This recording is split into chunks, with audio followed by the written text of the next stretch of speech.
अगले हम आगे बढ़ते हैं, बाट एवं माप प्रमाप अधिनियम 1976 यानी the standards of weight and measures act 1976। इसमें जब किसी वस्तु को तौलने के समय या उसकी क्वांटिटी में अगर डिफरेंस आता है तो वहाँ पे इस नियम को लागू किया जाता है। इसके बाद हम आगे बढ़ते हैं। अगला जो हमारा अधिनियम है वह ट्रेडमार्क अधिनियम 1999। ये जो है trade and merchandise mark act 1958 के जगह पर लाया गया था। इसमें क्या होता है कि एक ट्रेडमार्क यूज़ किया जाता है और यहाँ पे जैसे कि ये अधिनियम के बारे में चर्चा मैंने पिछले चैप्टर में भी की थी कि ये क्यों यूज़ किया जाता है। आगे हम 9वें अधिनियम की ओर बढ़ते हैं जो कि है प्रतियोगिता अधिनियम 2002, द कॉम्पिटिशन एक्ट 2002। ये जो अधिनियम है वो एकाधिकार एवं व्यापारिक व्यवहार अधिनियम 1969 के स्थान पर लाया गया, क्योंकि यहाँ पे क्या हो गया था कि शासन को ऐसा महसूस हो रहा था कि जो व्यवसायी हैं वो अपने बाज़ार में अपने मोनोपोली को बनाए रखने के लिए वो क्या कर रहे थे, अपनी प्रतियोगियों को कुछ हानियाँ पहुँचा रहे थे। तो इसे हम इस तरीके से भी कह सकते हैं कि व्यवसायियों द्वारा बाज़ार प्रतियोगिता में बाधा डालने वाली कार्यवाहियों के विरुद्ध उपभोक्ताओं को संरक्षण प्रदान करने के लिए इस एक्ट को लागू किया गया था। हम नेक्स्ट और अंतिम एक्ट की ओर चलते हैं।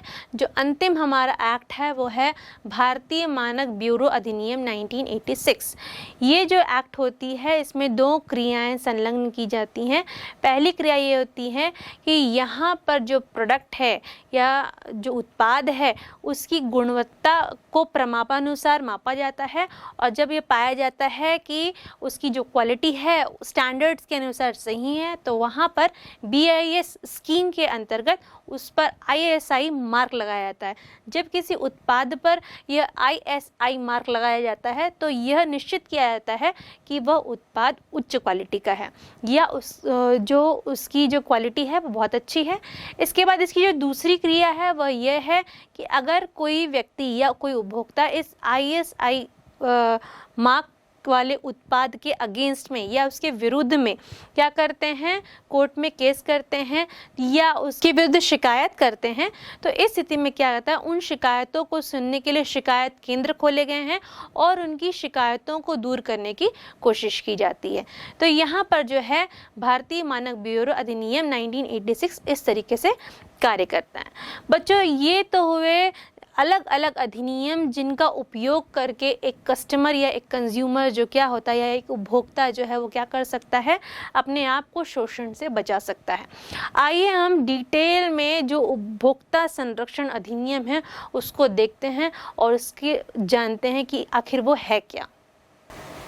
उपभोक्ता संरक्षण अधिनियम जो है 1986 में आया, लेकिन 1 जुलाई 1987 में यह पूरे देश में केवल जम्मू और कश्मीर को छोड़ करके पूरे देश में लागू कर दिया गया। इसमें जो है 1993 में और 2003 में कुछ संशोधन कार्य किए गए और ये जो है इसके बाद उपभोक्ता संरक्षण अधिनियम पूरे देश में लागू हो गया था। अब जैसे कि यहाँ पे मैंने एक उपभोक्ता संरक्षण परिषद की बात की थी, जो ये उपभोक्ता संरक्षण परिषद है वो केंद्र और राज्य में बनाए गए और इनका मुख्य कार्य यह था कि उपभोक्ता के संरक्षण को बढ़ावा देना, साथ साथ उपभोक्ता को अपने आप को किस तरीके से शोषण से बचाया जा सके उसके लिए शिक्षित करना या उसकी शिक्षा देना।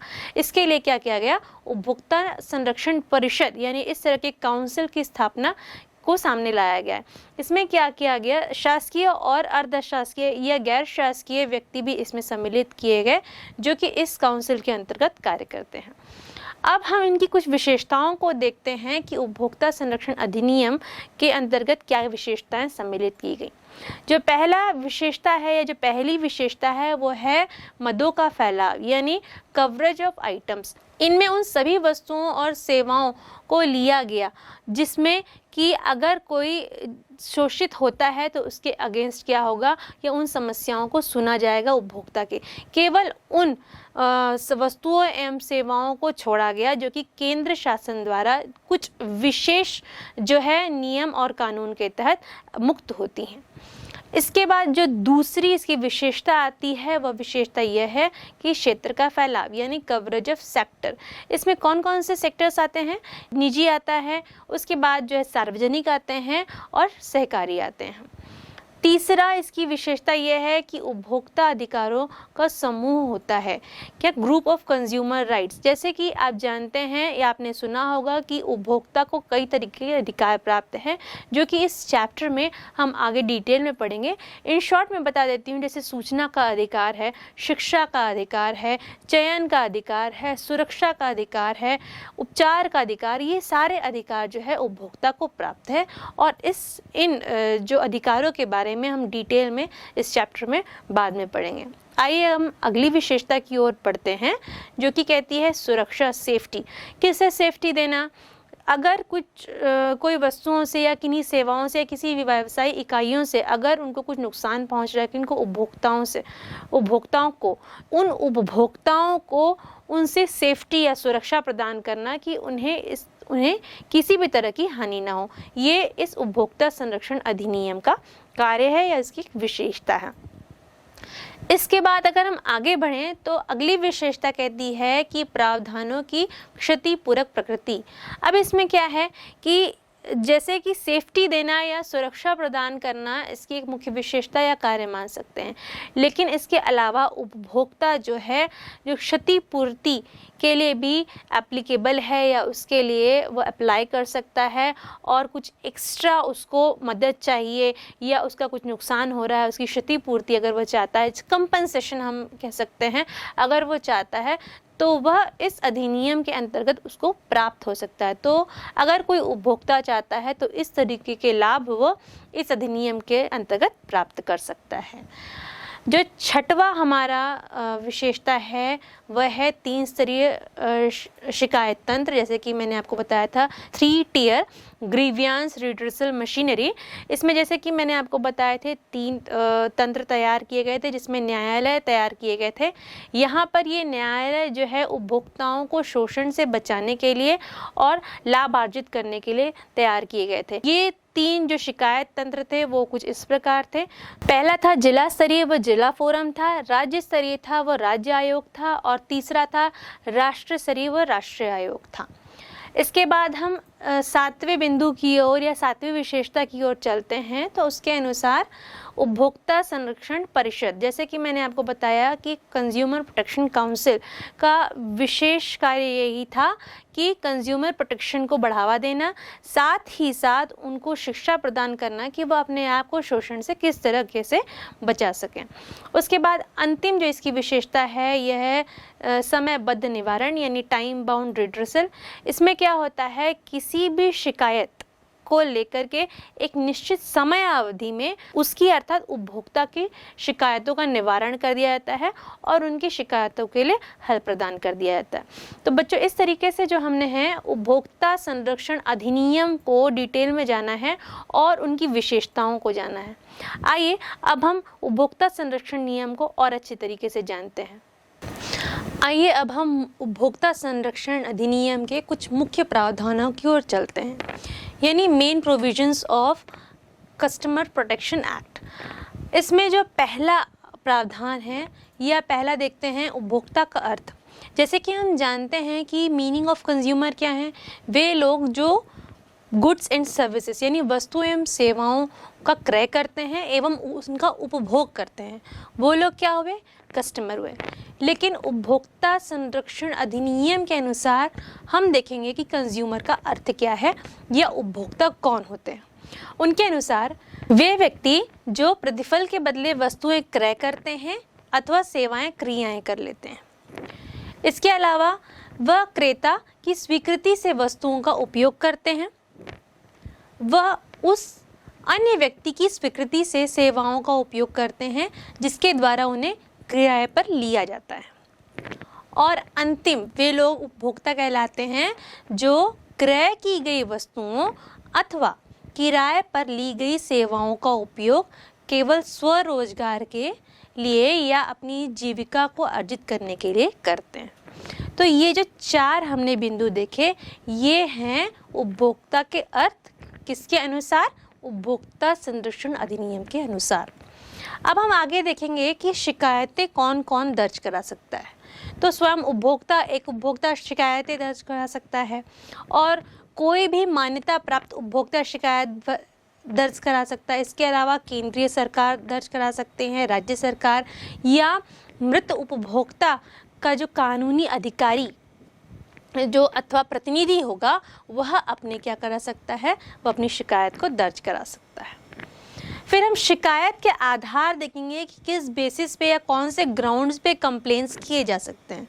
तो पहला, अगर हम शिकायत का आधार देखें तो अनुचित या प्रतिबंधित व्यापार व्यवहार, यानी अनफेयर रिस्ट्रिक्टिव ट्रेड प्रैक्टिसेस, मतलब कोई भी व्यवहार या व्यापार क्रय विक्रय करना जिसमें कि गलत तरीके से व्यापार किया जाए, इसमें ये सम्मिलित होते हैं।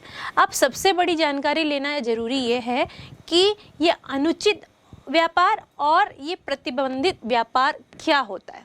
आइए हम इसे अलग अलग करके देखते हैं कि अनुचित व्यापार क्या होता है या प्रतिबंधित व्यापार क्या होता है।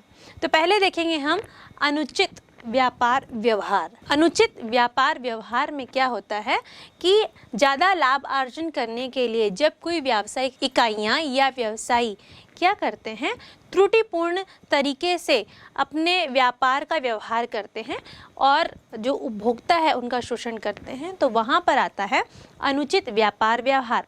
अगर इन्हें कुछ उदाहरणों के माध्यम से समझें तो वो कुछ इस प्रकार हैं कि वस्तुओं एवं सेवाओं के बारे में गलत जानकारी देना, या फिर गिफ्ट स्कीम जारी करना जिसके अंतर्गत उसकी जो कॉस्ट है ऑलरेडी क्या कर ली गई है, जोड़ ली गई है, या फिर जो उत्पाद बेचा जा रहा है उसकी क्वालिटी में कमी आ गई है।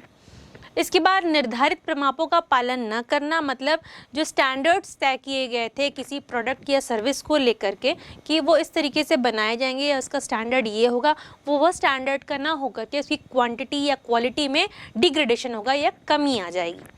इसके अलावा जमाखोरी करना, होर्डिंग जो मैंने बताया था कि जमाखोरी करना, व्यवसायी के पास उत्पाद तो है लेकिन वह आगे लाभ कमाने की इच्छा रखता है, तो इसलिए वह ये त्रुटिपूर्ण व्यवहार कर रहा है कि इस समय वह अपने उपभोक्ता को क्या कर रहा है, वो उत्पाद उपलब्ध नहीं करा रहा है, बल्कि वो उस समय का इंतज़ार कर रहा है जब मार्केट में, बाज़ार में उस वस्तु की कमी हो जाएगी और वो बढ़ती हुई कीमतों पर उस उत्पाद को अपने उपभोक्ताओं को बेचेगा। तो ये इस तरह के जो कुछ उदाहरण हैं जो अनुचित व्यापार व्यवहार में आते हैं या उसके अंतर्गत लिए जाते हैं। अब हम जानेंगे कि जो प्रतिबंधित व्यापार व्यवहार क्या होते हैं, यानी रिस्ट्रिक्टिव जो ट्रेड प्रैक्टिसेस क्या होते हैं। इसमें क्या होता है कि वे व्यवहार जो कि गलत तरीके से किए जाते हैं या जो कि रिस्ट्रिक्टिव है, जिनको रोका जाना चाहिए, जो प्रतिबंधित हैं, ऐसे व्यापार किए जाते हैं। जैसे कि मान लीजिए अगर गैस का कनेक्शन तभी मिलेगा जब उसके साथ चूल्हा खरीदा जाएगा, या फिर आपको अगर कोई कार खरीदने हैं तो वो कार आपको तभी बेची जाएगी जब उसके साथ साथ आप कोई बीमा पॉलिसी भी लेंगे। तो इस तरह के जो ट्रेड प्रैक्टिसेस हैं या व्यापार व्यवहार हैं वो किस में आते हैं, प्रतिबंधित व्यापार व्यवहार में या उसके अंतर्गत आते हैं। आगे हम देखें कि जो नेक्स्ट इसका जो है वो है दोषयुक्त वस्तुएं, यानी डिफेक्टिव गुड्स के बारे में देखेंगे हम। जो डिफेक्टिव गुड्स होते हैं वो कौन से होते हैं, जैसे कि उसकी क्वालिटी अच्छी नहीं है, जो स्टैंडर्ड्स तय किए गए हैं वो उस अनुसार नहीं है, या जो पैकिंग में जो मटेरियल्स उसमें इंक्लूडेड हैं वो सारी चीज़ें उसमें इंक्लूडेड नहीं हैं। मान लीजिए कोई प्रोडक्ट आप ख़रीद रहे हैं, वह उसकी समयावधि मैन्युफैक्चरिंग डेट के अलावा जो एक डेट दी रहती है जिसके अंतर्गत कि 24 जो है मंथ्स के पहले उनको यूज़ करना है, वो अवधि ख़त्म हो चुकी है। ये सारी चीज़ें इसके अंदर इंक्लूड होती है या इनके अंतर्गत आती हैं और वह डिफेक्टिव गुड्स के अंतर्गत आती हैं। अब हम देखेंगे सेवाओं में न्यूनता। अब सेवाओं में न्यूनता कैसे, अगर कोई बैंक लोन देने के लिए समय लगा रही है, या अगर कोई बीमा है कंपनी है वो बीमा पर जो दावे होते हैं या क्लेम्स आते हैं उनको बताने के लिए समय लगा रहे हैं, या अगर कोई बिजली या टेलीफोन के जो बिल्स हैं वो बढ़ के आ रहे हैं, तो ये जो सारी जो उदाहरण हैं ये किसको लेते हैं, किसके अंतर्गत आते हैं, सेवाओं की न्यूनता के अंतर्गत आते हैं। अगले हम आगे बढ़ेंगे तो देखते हैं कि अधिक कीमत लेना यानी एक्सेस चार्जिंग ऑफ प्राइस, किसी भी वस्तु पर उसकी कीमत से ज़्यादा कीमत लेना, वो किस में आती है? अधिक कीमत। ये जमाखोरी करेंगे तब होगा, कालाबाजारी करेंगे तब होगा। इस तरह की चीज़ों को रोकना बहुत ज़रूरी है। फिर हमारा जो अंतिम आता है वो है जोखिम पूर्ण वस्तुओं की पूर्ति, यानी सप्लाई ऑफ हैजार्ड्स गुड्स। अब यहाँ पे जो जोखिम पूर्ण वस्तुएं कौन कौन से हो सकती है? उदाहरण के लिए हम ले सकते हैं प्रेशर कुकर, बिजली के यंत्र और कुकिंग गैस, माइक्रोवेव, ओवन, ये सारी चीज़ें जो हैं ये जोखिम पूर्ण वस्तुएं हैं। अब इनकी पूर्ति अगर प्रॉपर तरीके से नहीं होगी और उसमें कुछ समस्याएं उत्पन्न होगी और सर्विस प्रॉपर नहीं मिलेगी, तो यहाँ पर ये जोखिम पूर्ण वस्तुओं की पूर्ति या उनकी सप्लाई में समस्याएं उत्पन्न होगी। तो बच्चों, इस तरीके से हमने क्या देखा कि शिकायतों के आधार क्या है या कौन कौन से ग्राउंड्स के बेसिस पे कोई भी कस्टमर शिकायत कर सकता है। आगे हम इसके देखते हैं कि और कौन से जो अधिनियम है इसके अंदर इंक्लूड किए जाते हैं, आगे हम डिटेल में देखते हैं।